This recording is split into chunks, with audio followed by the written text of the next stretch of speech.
ঠ্যাঙে দড়ি বেঁধে টেনে নাও, আর আমরা সাইডে লক্ষ্য রাখি ও আসে যেন হামলা না করে।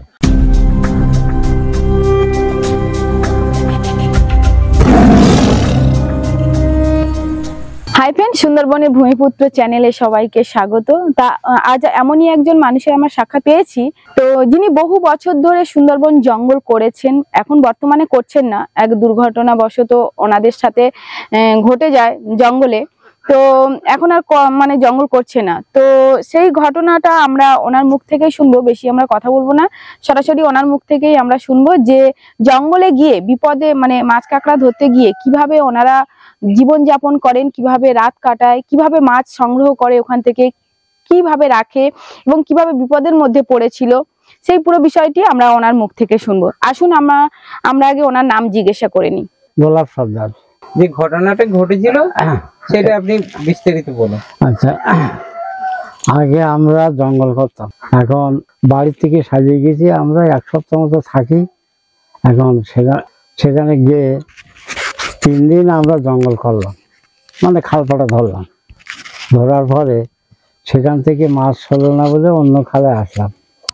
আসে আমরা খালে বললাম, গিয়ে জাল দিয়েছি, জাল দিয়ে মাছ ধরা হয়ে গেছে। মাছ ধরা হয়ে গেছে। এখন নৌকোর গলিতে একটা চাকন ছিল, সেই চাকনে ওই চিংড়ি মাছ দিচ্ছ, চিংড়ি মাছ লাফাচ্ছে। আমার শ্বশুর বললো যে মাছটা লাফাচ্ছে, তা আমরা বললাম, শরীর বলে যে লোকটা বলে, জামাই মাছটা লাফাচ্ছে, তুমি মানে ঢাকা দাও। আব্দুলের ছেলে পিছনে, আমার যে সঙ্গের লোক ছিল সে পিছনে ছিল। এখন ওর সুরেশ তখন বললো যে, তুমি আব্দুল ভাই চাকনটা ঢিকে এসো, জামাই তো পাচ্ছে না, চাকনটা ঢিকে এসো। এখন আব্দুল ও আগে দিয়েছে, ও পিছিয়ে ধরে গিয়েছে। সেই আমি খালের অপার পার, এরই মধ্যে একটা সয়াল মতো ছিল, সেখান থেকে বাঘ ছুটে এসে আমার চোখে পড়ে। আমি কিন্তু বাবার এখন ছুটে আসি, যখন জাল তুলবো এমন টাইমে এসে পুড়িয়েছে, আমি চোখে দেখতে পাইনি, অপার পারে ও আসে বাঘ ও ধরেছে। ধরার পরে আমি উঠে দেখি ও তখন গাড়ে করে পাড়ে পড়ে নিয়ে আসছে। তখন আমি কি করলাম, জোরে একটা হাঁকার দিলাম যে আমার কিছু করার নেই। এখন ওখান থেকে ওরা আমার ছাড়িয়ে নিতে পারলো না, আমরা 3 জন লোক তো, একটা শালি মানুষ।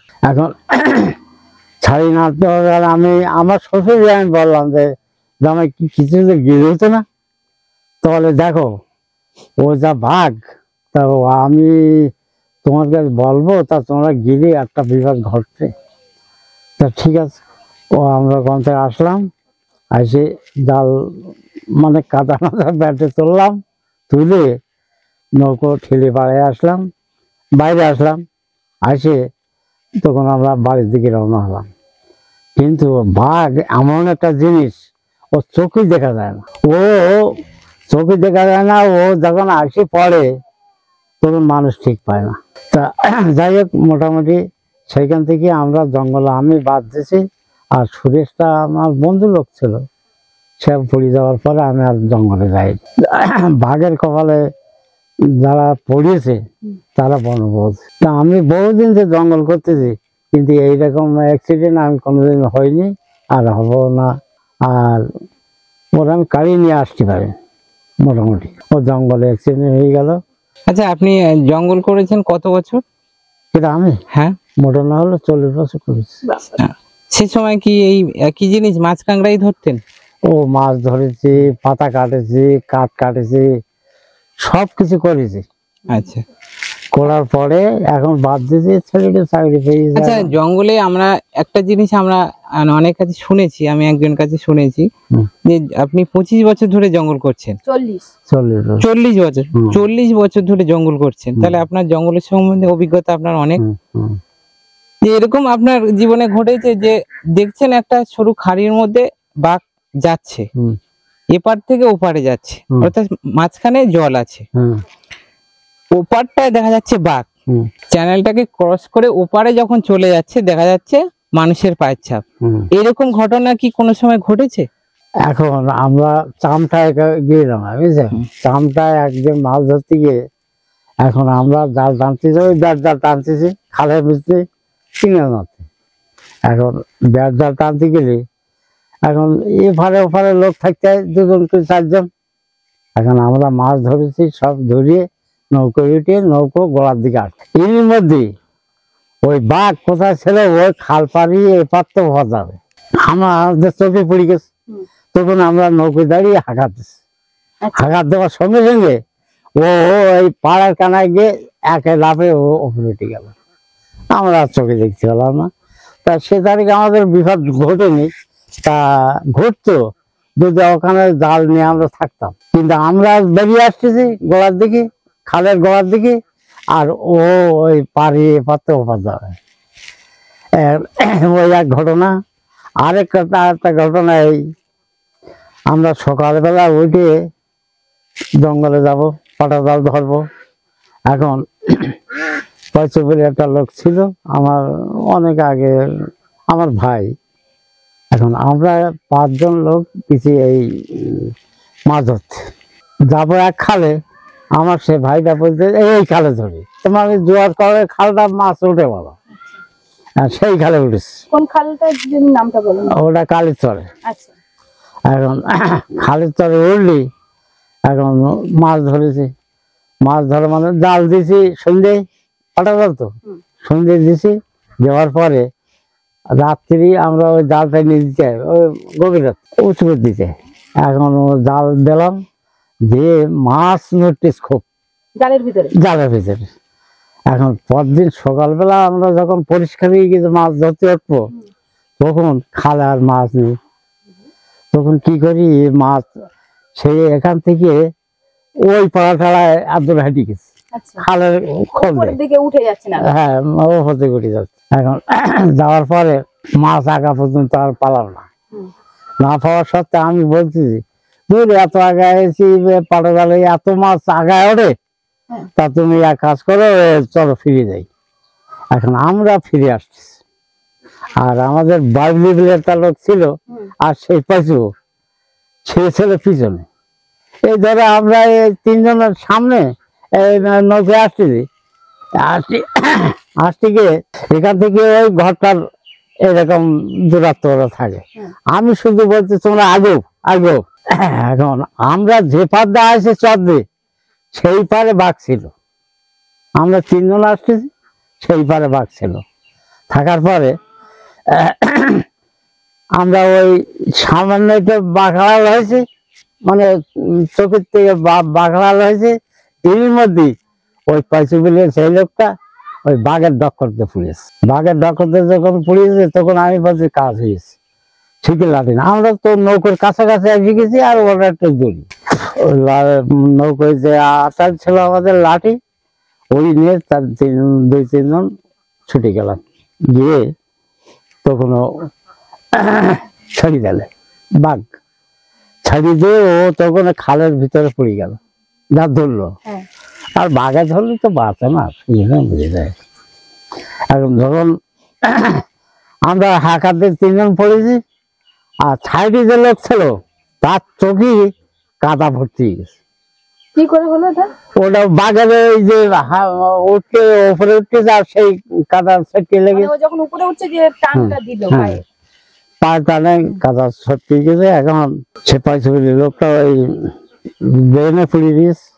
তখন আমি একটা আর নজর দেব, ওই যে বাঘের যে লক্ষ্য, যে আর নজরে সেই দেখলাম যে ওর সামনে হা করার পরে আর কোনো শব্দ পেলাম না। তখন আমি কি করলাম, আমরা 5 জনে, একজন পড়ে গেল, 4 জনে বললাম যে তোমরা আস না, বাঘ যদি আসে সে আমরা জব দেবো বা আমরা ঠেকাবো। এখন কেউ নালে না। তখন একটা গৌর বলে একটা ছেলে, সে বললো যে আমি ঠ্যাঙে দড়ি বেঁধে টেনে নাও, আর আমরা সাইডে লক্ষ্য রাখি, ও আসে যেন হামলা না করে। এইভাবে নৌকোয় উঠি, সেইভাবে নিয়ে আসলাম। আসলে দত্ত অফিসে আনলাম। আসার পরে তখন পুলিন্দ্রবাবু ছিল। পুলিন্দ্রবাবু বললো যে তোরা কাল বিকালে গেলে আর এই ঘটনা ঘটালি, তো যাক ভালোই হয়েছে, তোরা বাড়ি গিয়ে ডাউন করে গেছে। সেইভাবে সে ডাউন করলাম। এই আছে 2টো কেস। আর আরেকটা কেস বুড়ির দায়, আমরা তখন কাঠ কাটতাম বেলাকে, কাঠ কাটি গেলে এখন আমরা 4খান নৌকো এক জায়গায় রয়েছে। আচ্ছা আচ্ছা, এই যে কাঠটা কাটা হতো, এটা এই যে ঘটনাটা বলছে, এটা কত বছর আগে?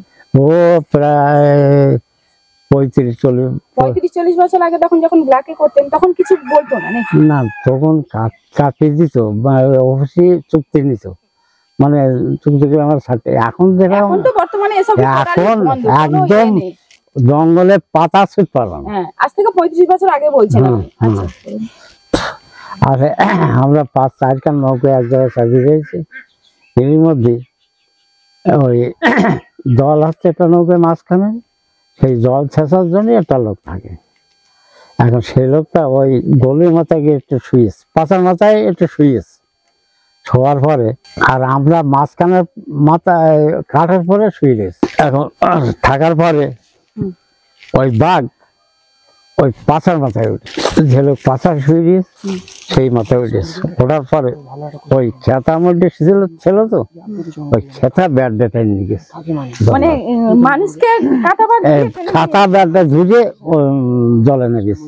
আপনারা তখন সবাই কোথায়? আমরা তখন ওই কাঠের পর শুয়ে গেছি। আচ্ছা, যখন জলের শব্দ হয়েছে তখন ওই জোড়া যে জল ছেড়ছিল সে টিন ফেলে মেরেছে। আর আমরা তখন আগে আগে করেছি, আর রাত্রি কোথায় যাও, সে আর ও সেইভাবে গেল। ওনাকে কি নিয়ে চলে গেল? হ্যাঁ, ওনাকে নিয়ে চলে গেল। রাত্রেবেলা কোনো পাওয়া যায় না। এই আছে 3-4টি ঘটনা। আপনি যখন জঙ্গল করতেন সে সময় মানে বনের একটা দেবী থাকে তো, আপনি কাকে মানেন? আমরা এই মানে জঙ্গলে কোন দেবতাকে মেনে আপনারা জঙ্গলে প্রবেশ করেন? জঙ্গলে স্বাভাবিক তো বনবিভাগ মানে। আচ্ছা, হ্যাঁ, বনবিভাগ মানে এই নিয়ে তো সাত জঙ্গলে বনবিভাগই তো জঙ্গলের হেড। হ্যাঁ হ্যাঁ, ওরা ওদের মানে কিনে চলতে হয় আর জঙ্গলে।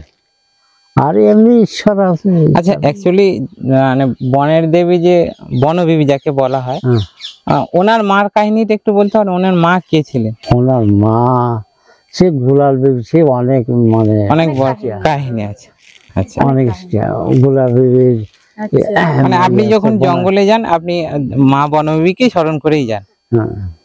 আমরা অ্যাকচুয়ালি শুনেছি যেটা যে মা বনবিবি নাকি একজন মুসলিম মেয়ে, এটা কি সত্য? হ্যাঁ, এটা সত্য। বনবিবি মুসলিমের মাইয়ে, সাজাঙ্গলে মুসলিমের ছেলে। আচ্ছা, এরা দুই ভাই বোনের অনেক ঘটনা, সেই ঘটনা বলতে গিয়ে অনেক টাইম লাগবে। আচ্ছা, সেইভাবে তাহলে এই ঘটনাটা আপনার কাছ থেকে শুনি। সেইভাবে মানে কিছু চলে জঙ্গলে, যারা করে তারা ওদের মানে কিছু চলে। মানে জঙ্গলে নামতে গেলে আপনাদের এদেরকে স্মরণ করে তারপরে কাজে শুরু করে, তাই তো? আপনারা শুনলেন, যেহেতু এনার বহু বছর জঙ্গল করেছেন আর বহু বিপদের মুখে পড়েছেন, একবার নয় 2 থেকে 3 থেকে 4 বার বিপদের মুখ থেকে পড়েও ফিরিয়ে নিয়ে এসেছে কিছু মানুষকে, আবার ফিরিয়ে আনতে পারেনি কিছু জনকে। তো যদি ভিডিওটি দেখে আপনাদের মনে একটু জায়গা করে দিতে পারে তাহলে অবশ্যই শেয়ারের মাধ্যমে অন্যকে দেখার সুযোগ করে দিন। দেখা হচ্ছে পরবর্তী কোনো এক সময়।